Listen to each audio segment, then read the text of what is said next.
A study by Carnegie Mellon University found that it's possible to rewire the brains of dyslexic students and poor readers by using intensive instruction that focuses on building certain mental skills. Yeah, and here with more on dyslexia and what can be done about it is Kevin Pasqua. He's the Executive Director of LearningRX. And I learned something today because I've always thought, I think years ago I thought dyslexia was, maybe you reverse numbers in a phone number or you something like that. But it's actually a much more broad diagnosis or definition, right? Yeah, absolutely. The strict definition of it is actually that it's trouble with reading. So what dyslexia in it, the word itself just points to that it's a struggle with reading. So it's much broader than that. So it's not just about mixing up the orders of words or letters. No, it's not. It actually, dyslexia and reading disorders in general really get to a cognitive skill that we all have called auditory processing. And auditory processing is that ability to blend, segment, differentiate, and discriminate sounds. And specifically, it's how your mind does it. So you hear something, and it's how your mind translates it. And so it's that phonemic ability that auditory processing controls. Yeah, so what is then the root cause, the way that you help people understand it, to reading problems? Yeah, ultimately the root cause is a weakness in auditory processing. So it's a weakness in that skill. So it's an inability of your mind to be able to manage those discrimination of sounds. So before we go on to what a phenome is, because I want you to explain that, because you kind of said a word that includes that root word. Yep. When you say it's an auditory problem, it's not your hearing.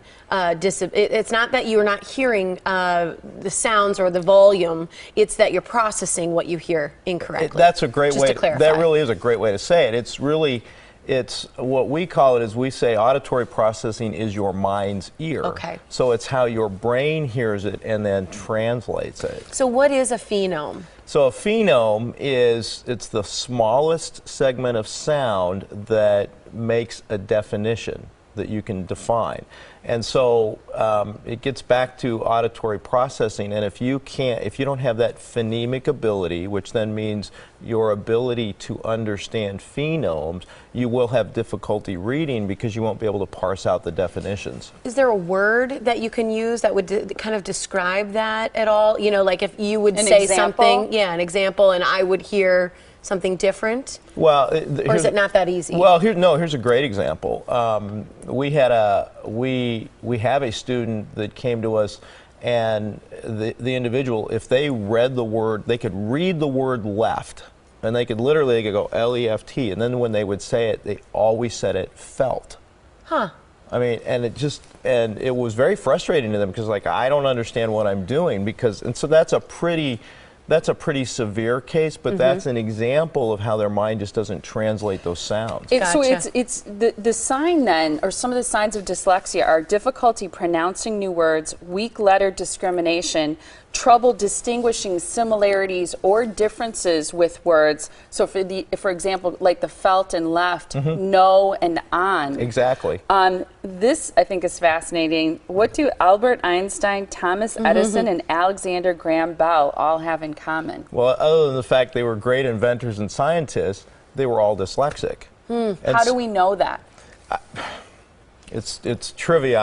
I'm not sure, but it was from their era. They were considered dyslexic.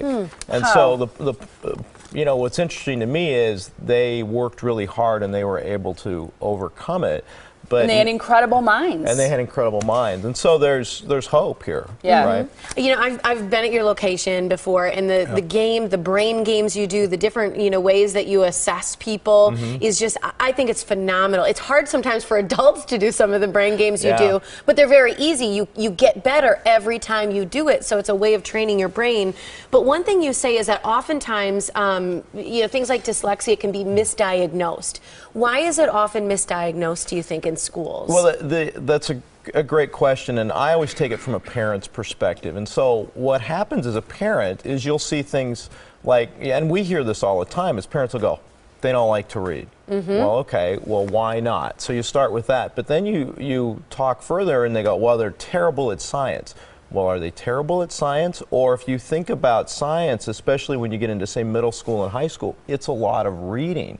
And so if you don't read efficiently, you're not going to have a chance to even comprehend it, because it's a real labor to get through things. So, you know, as we go later and later into school, that reading is a really core skill. So that's what happens, is it'll get misread by both parents and even sometimes in the school system. So the key, I know, is this intensive instruction that focuses on building those skills that we talked about. And now the way that LearningRX works is that you do one-on-one training. There's a trainer with each student working on game-like exercises. 5 to 6 hours a week. There is the intensive part of it over multiple weeks to build up that weak skill. So in this case, it's auditory processing, like you talked about, but you get to the root cause and you feel like you get results. Oh, we can prove it. I mean, that's one of the things that I really love about LearningRX is we have the data. We can prove it. And I'm a mechanical engineer, so I always say, in God we trust, all others bring data. You know, and it's documented that we will get an absolute 3-year gain in reading. And so if you think about it, if you've got a child in school that's struggling, that's huge. That's just huge. So I love what you do. It's fun. That 5 to 6 hours a week, honestly, I think your kids will absolutely love, because the games that you put together are really fun to do, even as adults, like I said, so you can do it together and have them practice. I don't think it's going to be any trouble to have kids do their homework from LearningRX.